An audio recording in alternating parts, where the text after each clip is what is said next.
हरे कृष्ण कृष्ण कृष्ण हरे हरे, हरे राम राम राम हरे हरे। हरे कृष्ण कृष्ण कृष्ण हरे हरे, हरे राम राम राम हरे हरे। श्री राम चरित्रमानस। श्री रामचंद्र जी को जो करना चाहते हैं वही होता है, ऐसा कोई नहीं जो उसके विरुद्ध कर सके। श्री शिव जी के वचन नारद जी के मन को अच्छे नहीं लगे, तब वे वहां से ब्रह्मालोक को चल दिए।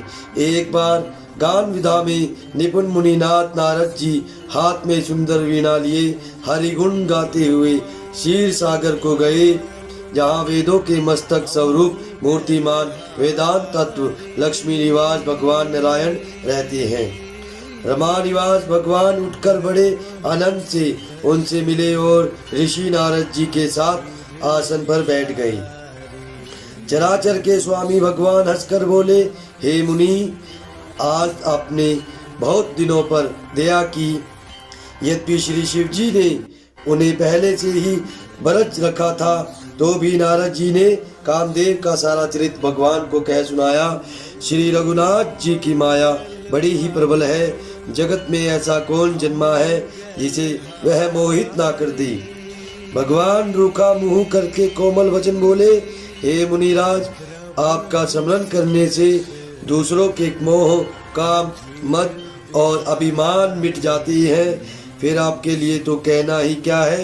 हे मुनि सुनिए, मोह तो उसके मन में होता है जिसके हृदय में ज्ञान वैराग्य नहीं है। आप तो ब्रह्मचर्य व्रत में तत्पर और बड़े धीर बुद्धि हैं, भला कहीं आपको भी कामदेव सता सकता है। नारद जी ने अभिमान के साथ कहा, भगवान, यह सब आपकी कृपा है।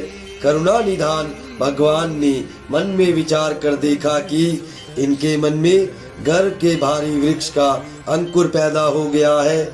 मैं उसे तुरंत ही उखाड़ फेंकूंगा, क्योंकि सेवकों का हित करना हमारा प्रण है। मैं अवश्य ही वह उपाय करूंगा जिससे मुनि का कल्याण और मेरा खेल हो।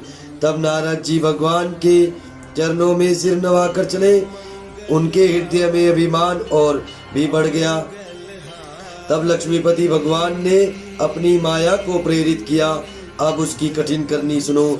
उस हरि माया ने रास्ते में 100 योजन 400 कोस एक नगर रचा।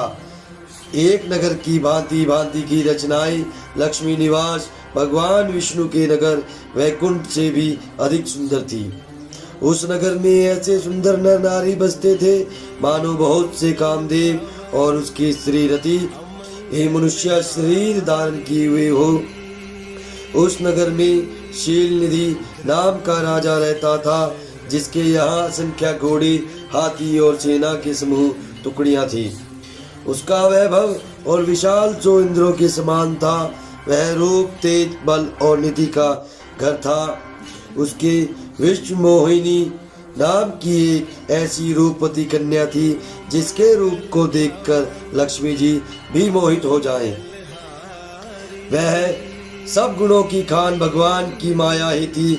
उसकी शोभा का वर्णन कैसे किया जा सकता है। वह राजकुमारी स्वयंवर करना चाहती थी, इससे वहां आगनित राजा आए हुए थे। खिलवाड़ी मुनि नारद जी उस नगर में गए और नगर वासियों से उन्होंने सब हाल पूछा। सब समाचार सुनकर वे राजा के महल में आए। राजा ने पूजा करके मुनि को आसन पर बैठाया। फिर राजा ने राजकुमारी को लाकर नारद जी को दिखलाया और पूछा कि हे नाथ, आप अपने हृदय में विचार कर इसके सब गुण दोष कहिए। उसके रूप को देखकर मुनि वैराग्य भूल गए और बड़ी देर तक उसकी ओर देखते ही रह गए। उसके लक्षण देखकर मुनि अपने आप को भी भूल गए और हृदय में हर्षित हुए और प्रकट रूप में उन लक्षणों को नहीं कहा। लक्षणों को सोचकर वे मन में कहने लगे कि जो इसे ब्याहेगा वह अमर हो जाएगा और रणभूमि में कोई उसे जीत ना सकेगा। यह शील निधि की कन्या जिसको वरेगी, सब चर अचर जीव उसकी सेवा करेंगे। सब लक्षणों को विचार कर मुनि ने अपने हृदय में रख लिया और राजा से कुछ अपनी ओर से बनाकर कह दिया। राजा ने लड़की के सुलक्षण कहकर नारद जी चल दिए, पर उनके मन में यह चिंता थी कि मैं जाकर सोच विचार अब वही उपाय करूं जिससे यह कन्या मुझे ही वरे। इस समय जब तब से तो कुछ हो नहीं सकता। हे विधाता, मुझे यह कन्या किस तरह मिलेगी?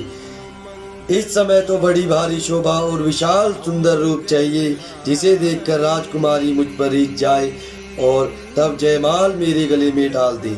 एक काम करूं कि भगवान से सुंदरता मांगू, पर भाई उनके पास जाने में तो बहुत देर हो जाएगी, किंतु श्री हरि के समान मेरा हेतु भी कोई नहीं है, इसलिए इस समय वे ही मेरे सहायक हैं। उस समय नारद जी ने भगवान की बहुत प्रकार से विनती की। तब लीला में कृपालु प्रभु वही प्रकट हुए।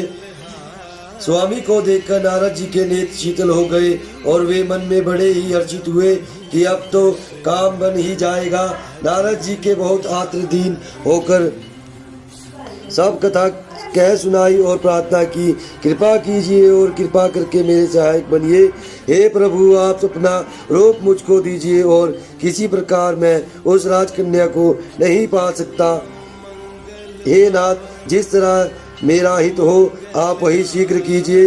मैं आपका दास हूँ। अपनी माया का विशाल बल देख दीन दयालु भगवान मन ही मन हंसकर बोले, हे नारद जी सुनो, जिस प्रकार आपका परम हित होगा हम वही करेंगे, दूसरा कुछ नहीं। हमारा वचन असत्य नहीं होता। हरे कृष्ण कृष्ण कृष्ण हरे।